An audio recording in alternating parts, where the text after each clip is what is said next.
is Katie. I'm 46 years old. My drug of choice was heroin and meth. This is my story.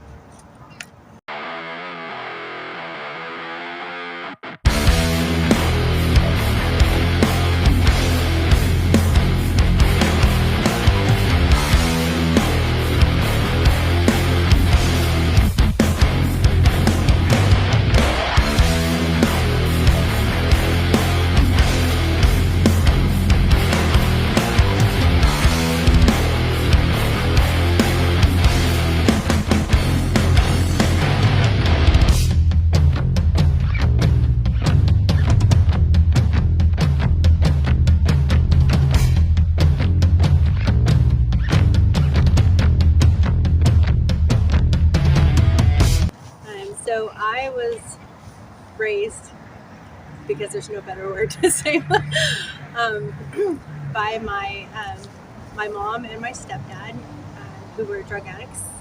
They were both junkies. My dad was in the military, and so he was absent a good portion of my life. And basically, I had two older brothers who were my saviors and protectors. And growing up in that household was hard.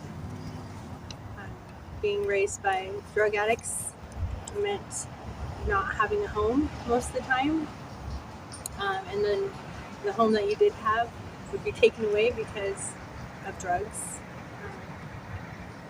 I was really lucky, though. I never was taken away by CSD or services.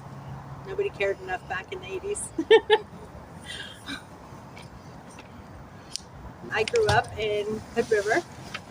I went to 4 elementary schools, all 4 of them. So by the time I was in 3rd grade, I'd been to Mid Valley, which was in Parkdale.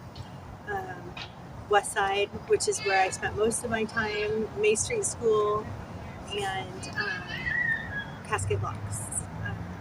And the Cascade Blocks school was because my mom left me with my aunt and uncle,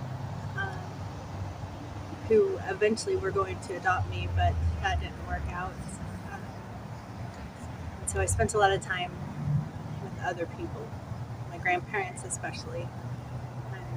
Hood River was smaller then, a lot smaller,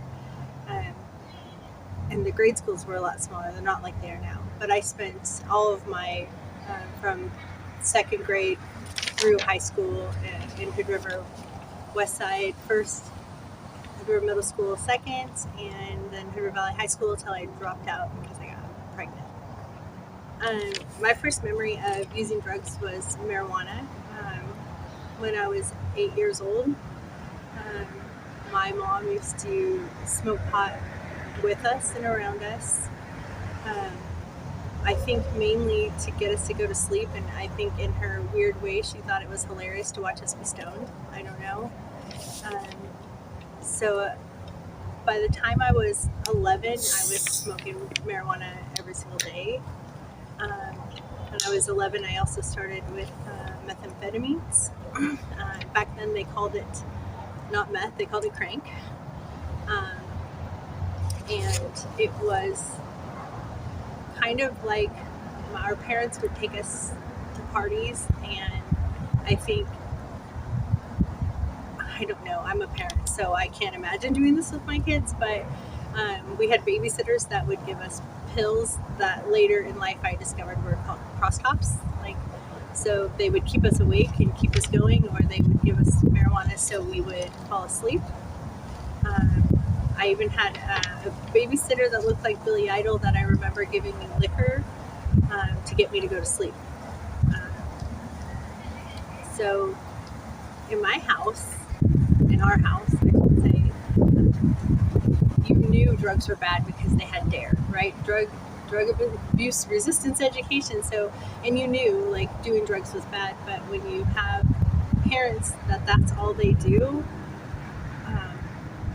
it's normal. It's not weird to be 12 years old and be smoking pot and doing lines of meth, like crank with people, with adults,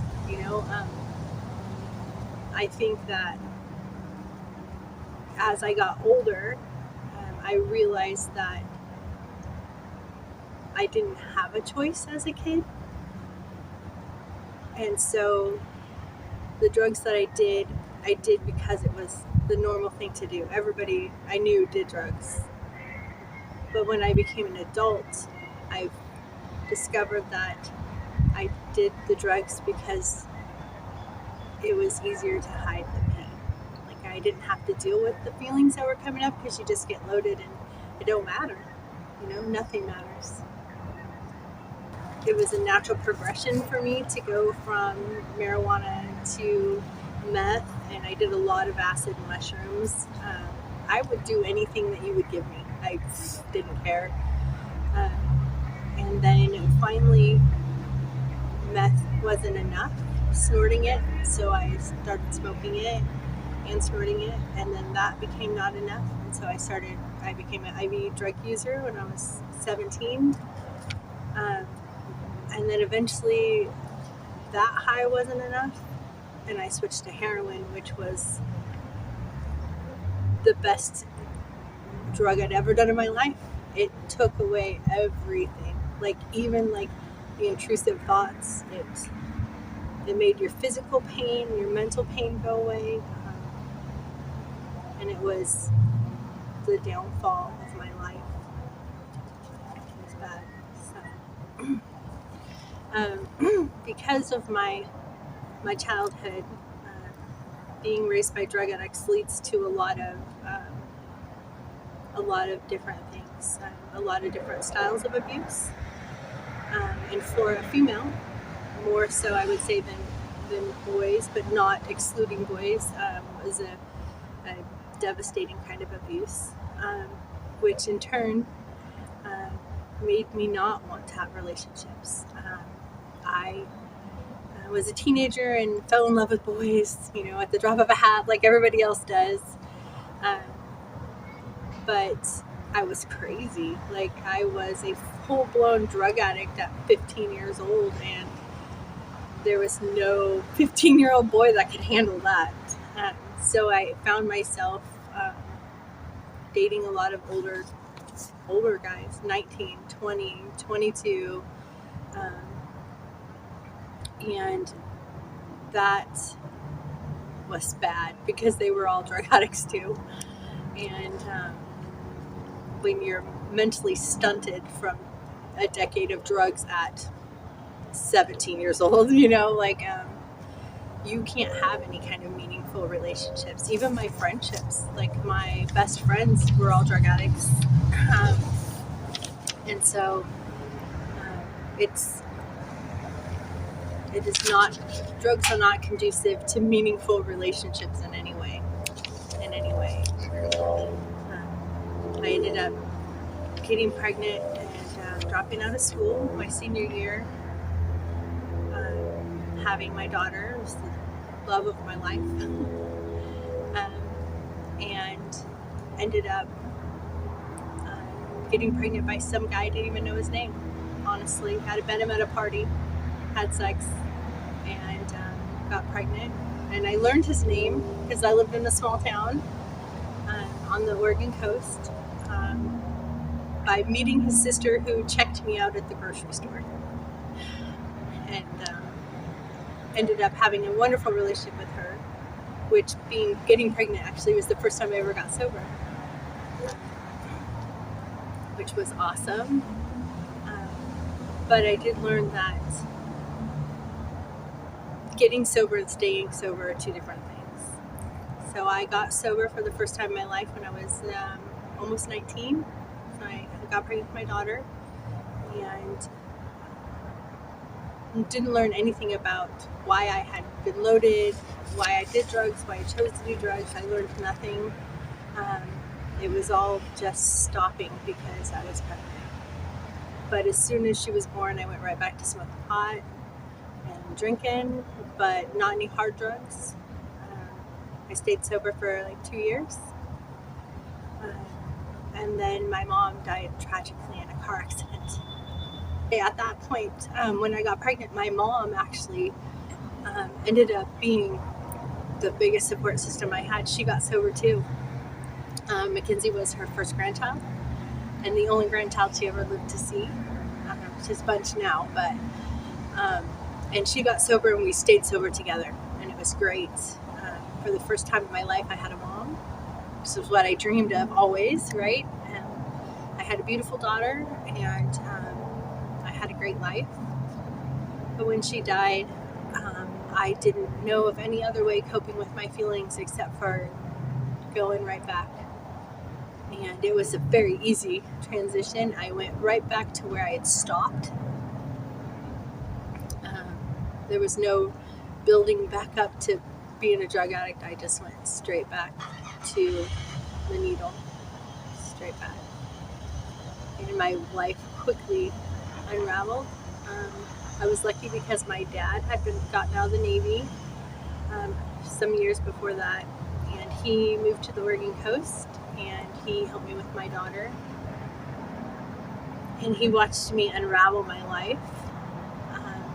And when Mackenzie was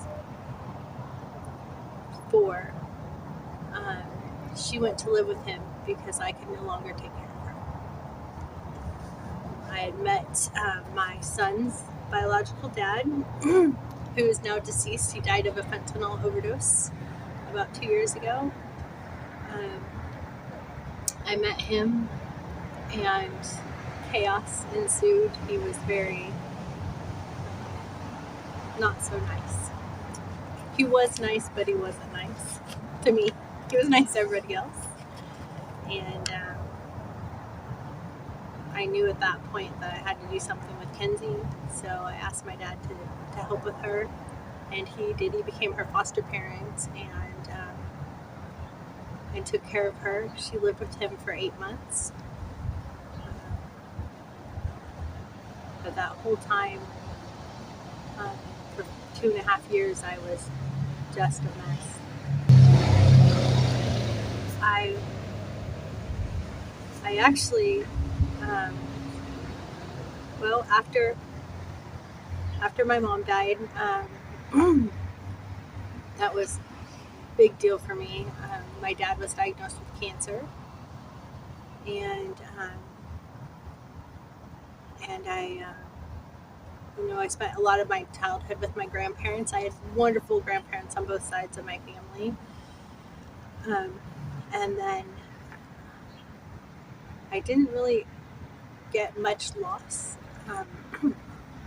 besides with myself, until after I actually got sober again. So I was very lucky. People that I met, 2 of my most best friends in this whole world. We could say we were back in Nam together. We used together in our heights of addiction, but they are both beautiful souls and are both sober also now. I was the first to get sober, and then my friend Tammy, and then my best friend Cindy. They're still sober now too. But when I was a teenager, one of my best friends was unalived, and that was hard. Not by any fault of her own, by some tragedies that happened when we were 16. So one of my biggest memories of being loaded is my grandma. My mom died, and my grandma was just brokenhearted. I remember her saying to me, "It's unnatural for kids to die before their parents." And when I started to use again and unravel, she watched it, and she just broke her heart. And my grandma was the most important person in my life. And she called me over one day, and I don't even remember what it was for, some false pretense.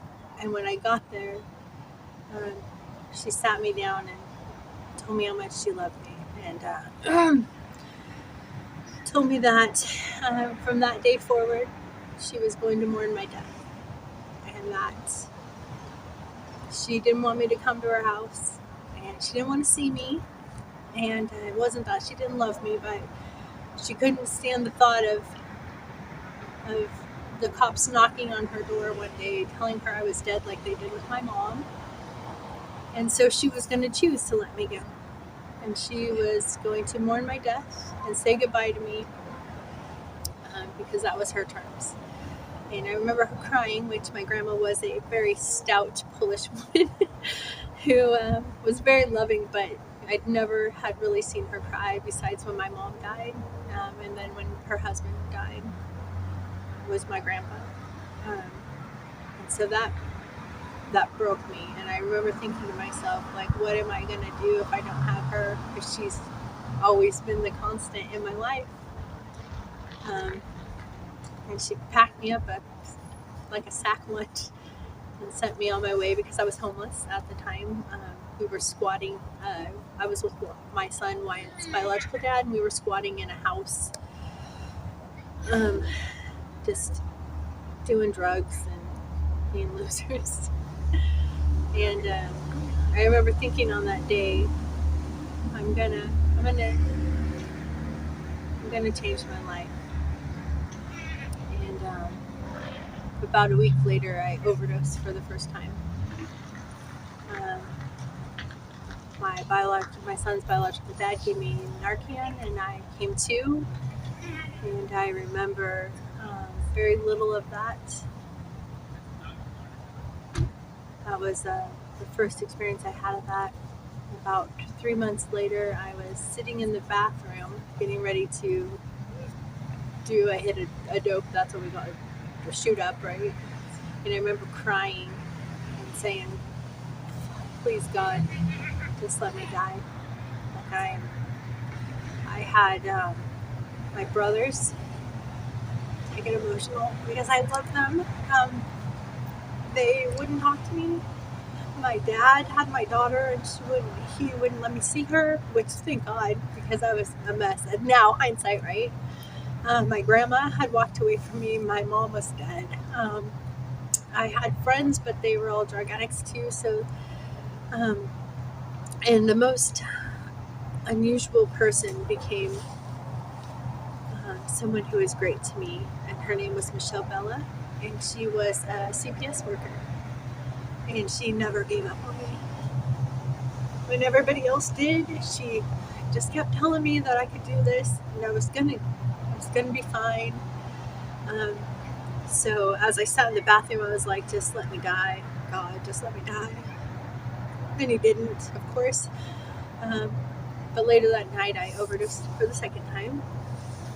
So within 3 months, I had overdosed twice. And thinking about it now, I was purposely trying. Like I was, purposely trying. Because I had nothing to live for. I had nothing. But life went on, and drugs, and I just kept ruining relationships and lying and just being the worst version of myself. And then the most amazing thing happened. I was squatting in that house, and Wyatt's biological dad and I were fighting, and it was bad. It was vicious. I was crazy, and he wasn't much better. And I did a hot hit on purpose, which is like a speedball meth mixed with heroin, because I was angry and I just wanted to die. And I did. I did die. My heart stopped, and we didn't have any Narcan. We had nothing, so they actually called 911. And that was November 3rd. Well, it was probably November 4th by that time, because it was midnight, I'm sure.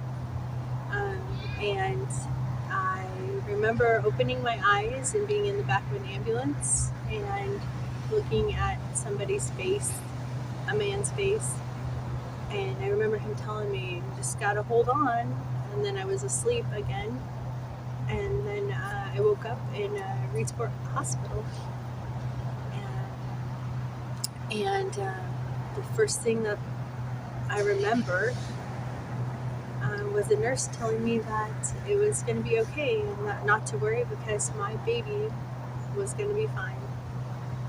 And that baby is now 20 years old. And I remember just being in shock and thinking, there's no way I'm pregnant. Like, oh my God. And I remember just thinking, the hell have I done? Like, I already have one kid I can't take care of, and now I have, now I'm pregnant. Great. What am I going to do, right? And the same nurse, I should mention that there was another nurse that came in and she treated me like crap. Like, I mean, she was horrible to me. She was rough with me, and I was sick. I was so sick, and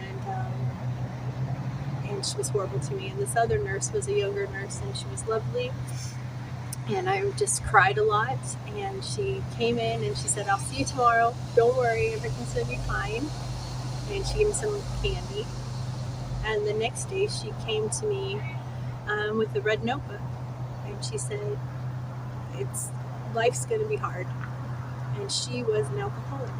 And she was in recovery. And she said, life's going to be hard, Katie, but you can do this. And if you can't do it for you, do it for your baby. And if you can't do it for your baby, do it for your family, do it for your friends, do it for whatever your excuse is going to be to keep you going. Like, whatever it is for the day, it can change every day. And she handed me this little red notebook and she said, just write your feelings in here. And I couldn't because I had no feelings, right? Because I was numbed. I'd numbed myself for a decade. And I just sat there with this pencil and this notebook, and I thought, well, I can't write my feelings because I'm not that emotionally evolved. So instead I wrote letters to my unborn baby. Just telling this baby that I loved him, and I wanted him from the moment they told me he was okay and I was okay, and so they finally released me, and I had nowhere to go, and I had nothing, and I went back to the house where my boyfriend at the time was, and I grabbed my backpack, stuffed everything I had in it, which was nothing, and left. And he told me I was stupid, and I was going to need to have an abortion, and he wasn't going to do anything, and yada yada. And I left, and I went to this woman's house who had been trying to get me to go to AA meetings, and for the life of me I can't remember her name, but I knocked on her door and I was like, I'm pregnant and I need help. And she took me in, and she helped me for a few days, and then she gave me a ride to Coos Bay, and I went to my friend Ron and Tammy's house, who I had used with in my addiction, and they had already gotten sober, and I was like, can you help me? Because that's all I had left. And they took me to a place called the Women's Safety and Resource Center, and they help women that were in abusive relationships, and they took me into a women's shelter, and I lived there for a while. And while I was there every day, I still wrote letters to Wyatt, my son, who I just knew was a boy, right? And pregnant, and I enrolled myself into a rehab program. I couldn't get into a facility because I was pregnant and I had no insurance, and rehab is expensive. So I went to an outpatient program, and I walked there every day, and the Women's Safety and Resource Center helped me. And during this time, my grandpa was very sick, and he was living in a nursing home. And I would walk to rehab, to my outpatient treatment, my NA meetings, and I would walk to his nursing home and visit him, and at all the times avoiding my grandma because she didn't want to see me. And one day she caught me because the nurse there had told her that your pregnant granddaughter comes to see your husband every single day as soon as you leave. So she ambushed me on my walk because she knew it was me, right? And she told me my dad told her I was pregnant, and I was sober. I'd been sober for like 3 months then, and that I was working really hard to do everything I needed to do. And she told me that she was going to take me to the house to pack my stuff, and I was going to come live with her. And so I did. And we packed up my stuff, and she moved me in with her, and then she fought for me to get Mackenzie living there with us.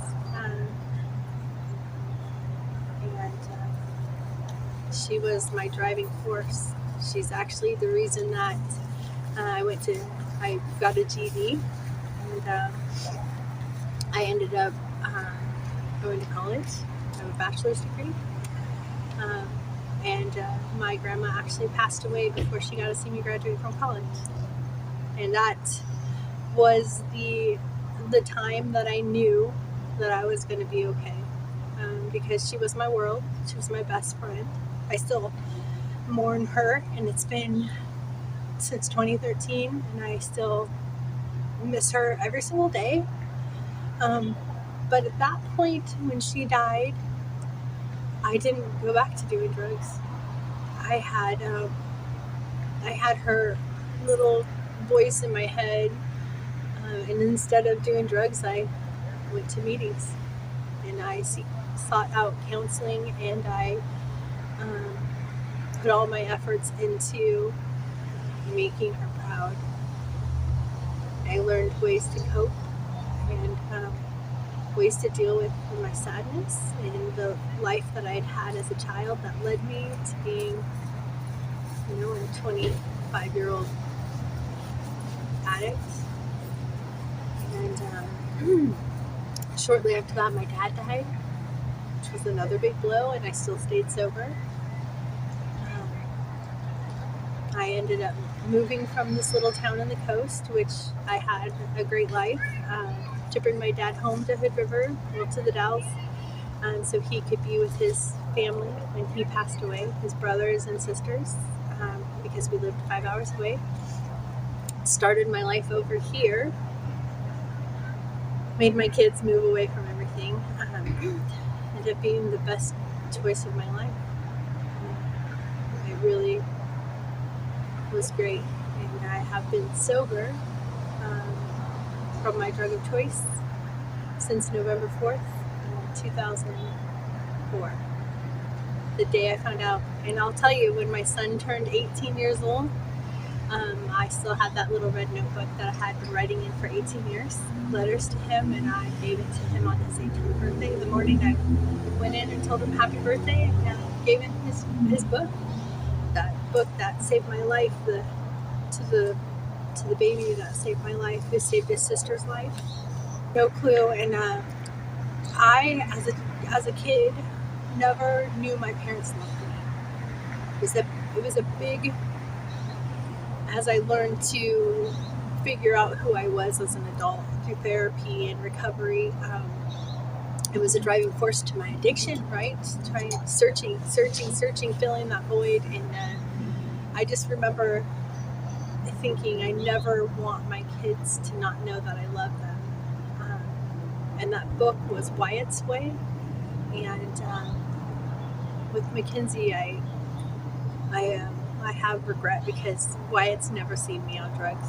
Never. The only thing he knows is this, like, mom goes to work every day and she works hard and multiple jobs and is stable, and he's never known any instability. Mackenzie, for the first 5 years of her life, was not as lucky. He was very thankful for that book. The night before he turned 18, I wrote my last letter in it to him, and just thanked him for saving my life. it's funny too, because when he was little, I've always been very open with my kids about my drug use, kind of like a cautionary tale, right? Don't do what I did.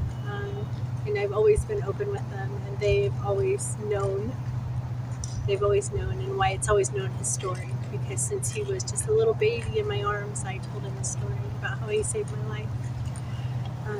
And I don't know if this is true, or if the doctor just told me this because I was a mess when I woke up and they told me I was pregnant and I overdosed again.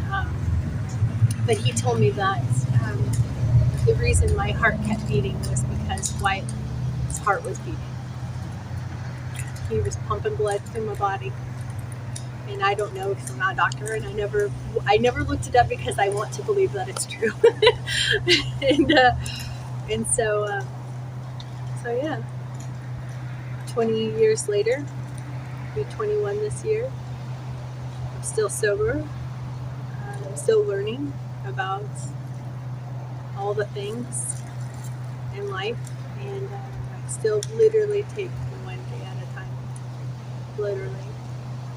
I have to say, in the early parts of recovery, I got a sponsor who told me to do 60 meetings in 60 days. 60 meetings in 60 days, and I actually did like 140 meetings in 60 days, because I was at every single meeting that I could go to, every moment of the day, not to mention they give you free coffee.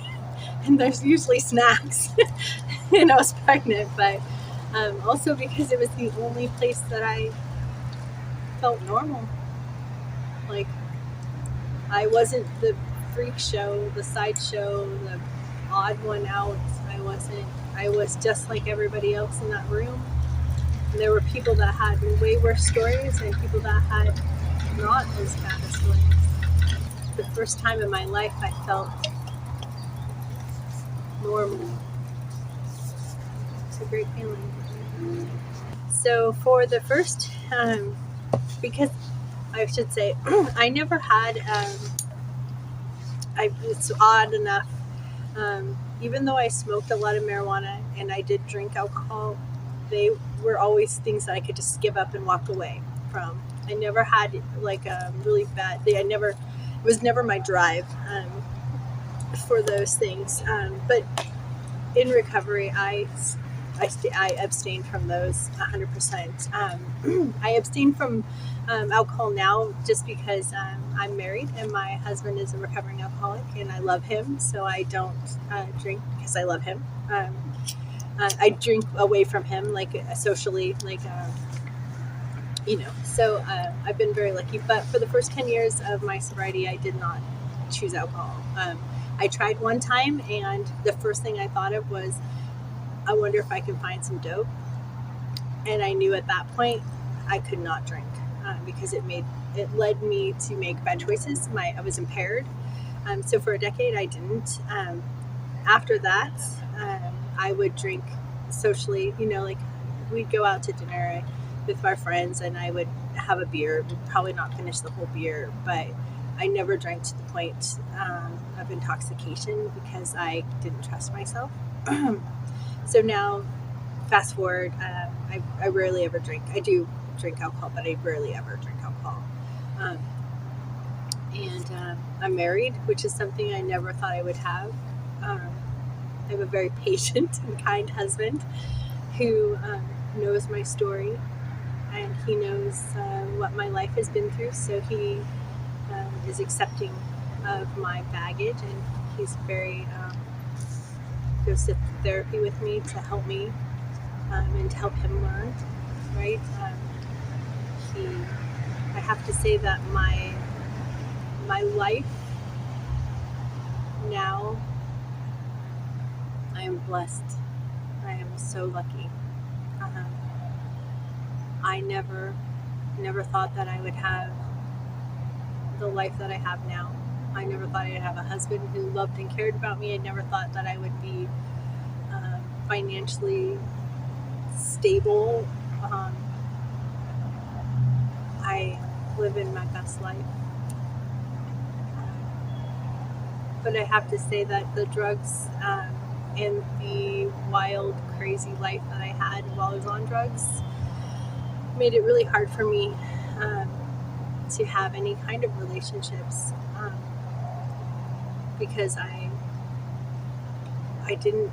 Most people, when they're younger, they develop those skills, right? They develop intimacy in multiple ways, not just physical intimacy, but emotional intimacy with people, and emotional, drugs kept me from creating those skills. And so as an adult,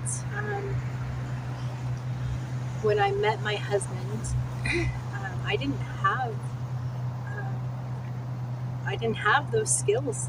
Like I have, as he said to me, for like the first 5 years of our relationship, I had 1 foot out the door, always 1 foot out the door. Like because I didn't want to get attached, because being attached is being vulnerable, right? When you're a drug addict, it's hard to be vulnerable.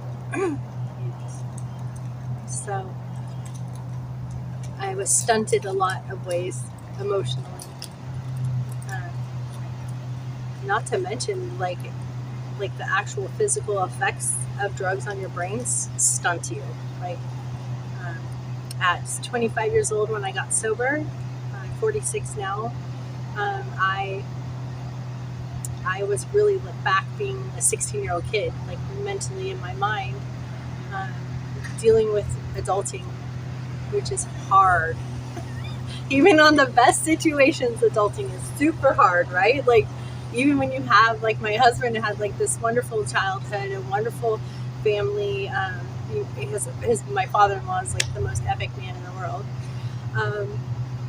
And adulting's hard for him, right?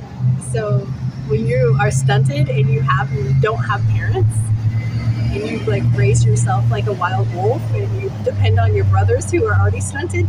Like, we're very lucky, my brothers and I, because we're all three, I would consider us successful in our lives. We have beautiful spouses. We have wonderful children. We have took a lot of hard work to get where we are.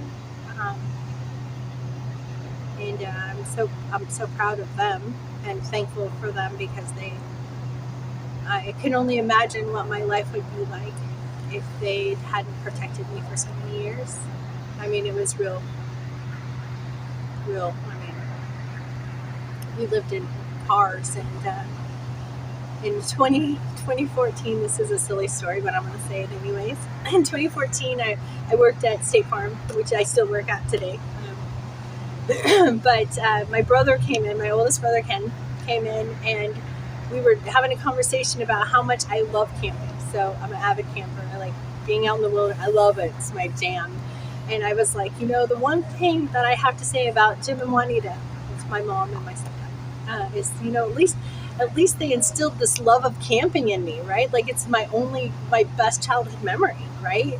And my brother Ken says, Katie, I wasn't camping, we were homeless. And at that, I didn't realize that, and I was an adult, I was, within my 30s, and I had not ever connected those two things, that the reason we camped so much wasn't because my parents loved camping, it was because we were homeless. And so, needless to say, I still love camping, and I don't care. But it was so funny that it took me that many years, like, and my brother actually saying that to me, like, to realize that I spent a lot of my childhood homeless. And in grade school, kids are mean. And kids were really mean to me and my brother, my second oldest brother, because we were really poor, and we didn't have a washer and dryer. We didn't have, half the time we didn't have a home. But I don't think any of those kids knew, right? So on top of having this horrendous life of homelessness as a child, like, people at school were mean to me. And that really, like, is something that's led me through my life now to, tried to teach my kids to be kind, because like you never know what somebody's life is like. You don't know what's happening to them, and needless to say, I think my children are kind. They're very accepting of everybody, which is like the biggest legacy I could leave behind. Don't give up. There's always hope, and when you can't believe in yourself, there is somebody who will believe in you. And it's going to be someone you may not ever know. It may be that silent person in a room. It may be somebody you met at a grocery store. It may be that family member who has always been in your corner, but who has left you because they can't watch you suffer anymore. And everybody can get sober. Everybody can. Staying sober is a little bit harder, but you can do that too. Now, I would have to say too is that I spent a lot of years just wishing to die because I was sad and hopeless, and I had nothing to live for that I thought of. And now I spend my days praying, please God, don't let me die, because I have everything to live for. And even before I met my husband, and I was working 3 jobs, and I was a single mom, and I struggled. My worst day sober, like the day my grandma died, my worst day sober is still better than the best day I ever had living. Not easy. I get a little emotional when I talk about like my grandma, just because she is just the best. She was the best. And my dad, he was not a very good father. He was an alcoholic, and he was in the military. The military owned him for many, many years, 25 plus years. And he got sober. And I remember being 15, and he was going to AA a lot, and he was a gambler, and he was going to Gamblers Anonymous in AA, and he came home right before I took off on my own adventure, and he came home and he said, "Sissy," that's what he called me. He's like, "I have to apologize to you." He's like, "I'm so sorry. I'm sorry that I protected you. I'm sorry that I wasn't there." All these things that he was making amends for, because that's a step that he was at. And he just, he cried, and I'd never seen my dad cry, ever. He was in the military, right? The military men don't cry, supposedly. And I remember thinking, "Fuck you," right? Like, those are just words.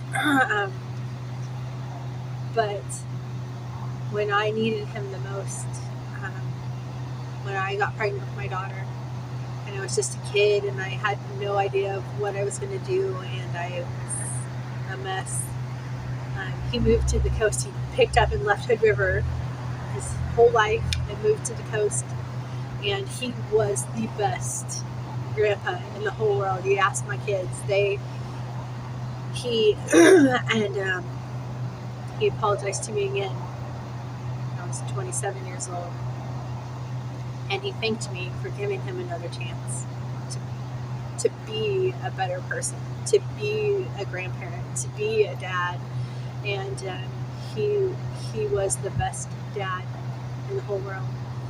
And I think about how if I wasn't in recovery, had I not tried to make myself a better person, I would have never forgiven him, and my children would have never gotten that chance, right? And I would have never known what it was like to have a parent, a really good dad, who was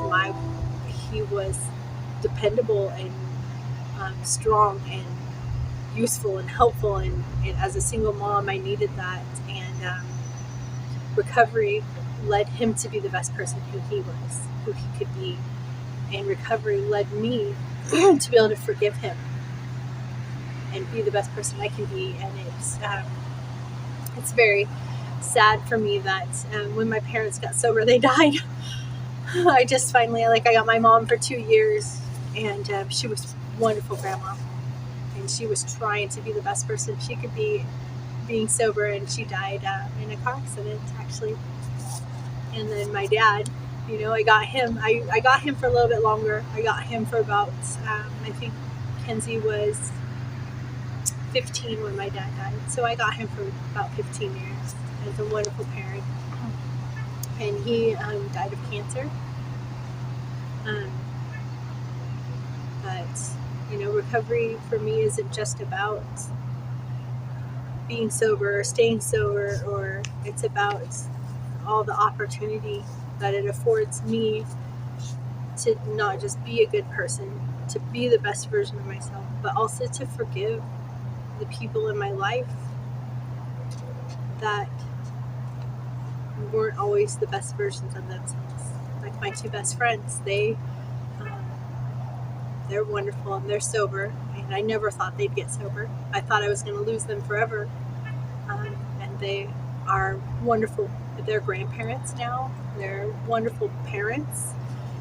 They are some of the best friends I've ever had in my life because they've been through everything with me. So it's more about recovery isn't just about not doing drugs or drinking, or it's about getting back missed opportunities. You're going to be a grandma here. I am. My daughter is pregnant. She's due in January, and and I'm so proud of her. I am so proud of the person that she is, and I know she's gonna be a great mom. My son Wyatt is one of the best people I've ever known in my life. He is all of the best pieces of me. And he is in the Army National Guard. He serves his country proudly. And he's a wonderful person. And if I was loaded right now, I would probably be dead or missing those opportunities with them, right? And not getting the chance to be a grandma. There are a couple of regrets I have, I should probably say.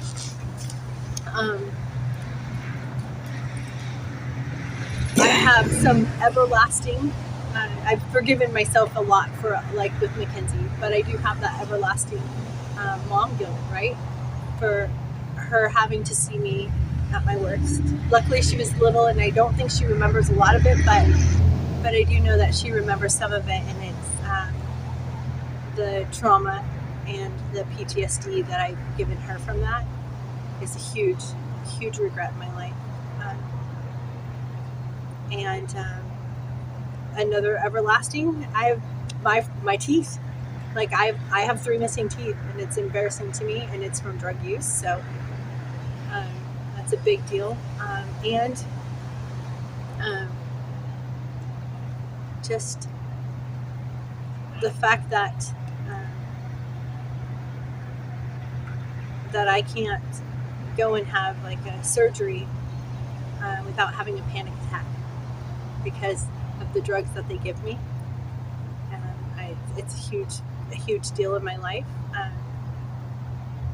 I had some surgery a few years back, and I almost had a stroke because I refused to take drugs, right? I refused, and they gave them to me, and I felt like because it was an opioid, right, that they gave me.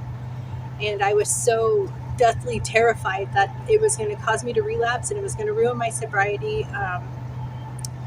And the doctor gave it to me anyways because I was like on the verge of having a stroke. And he was like, you have to have this. And so that's another big thing that I struggle with on the daily, with needing medicine and having that fine line of taking medicine and taking drugs, like especially, OxyContin is what it was that they gave me, or Yeah. I was actually really good. So when they gave them to me, they gave me a prescription of them, and I gave him. He wasn't my husband at the time; he was just my boyfriend, but we lived together. And I was like, you have to watch these. Like, I cannot be trusted. And at that point, I had been sober for like 14 years, and still did not trust myself with those oxys because I know myself. It's like it's a real fine line between I think I can do it one more time and full blown homeless in the gutters. Like, I mean, it is a fine line. When things go crappy in my life, I still, after it's going to be 21 years, and I still go, I could just go get loaded and make it go away. I still do that. It is a big emotional triggers for me are horrible for me because that's what I did. That's why I used drugs as an adult or a teenage adult to adult, is because I had so much pain and sadness and hurt and just this jacked up childhood that I was trying to suffocate those feelings. So now when life gives me lemons, the first thing that pops in my head still, I could get loaded and they would go away. That's literally what my brain says to me. And I have to stop and go, oh my God, Katie, jackass. Like, what are you thinking? And I physically and mentally have to tell myself, like, no. Like, and then I go through my steps. So I have my own coping mechanism that I do to stay sober, and that's I rabbit hole. That's what I call it. So I tell myself, if you got loaded, this would happen, and then this would happen, and then this would happen, and I travel down that rabbit hole until I'm dead. And then I'm like, oh my God, I don't want to die. I love my life, and then I come out of it, right? I'm also really, really good now at when I have that feeling or that thought or something's bothering me. Like when I went away to basic training, I'd never been away from him for so long in my life, and I was just, and at that same time I found out that I have brain tumors, right? And so in my mind, I'm like, just go get loaded, you're gonna die anyways, right? Just go get loaded, who cares, right? It doesn't matter. I put in place when I feel that way that I have a wonderful partner, my husband, that I'll tell him I want to get loaded, and he travels down that rabbit hole with me. Like a lot of people don't have that. It took me a lot of years to develop that skill to be able to say out loud that I want to get loaded and not feel embarrassed about it. But talking about drugs and addiction and recovery and the things that lead you to all those things is how you get better. You gotta throw it into the world. You gotta talk about it, because secrets keep us sick. Guilt keeps us sick. Regret keeps you sick. All the bad feelings keep you sick, and if you don't talk about them, if you don't share, if you don't get it out of you, you're never going to stay sober.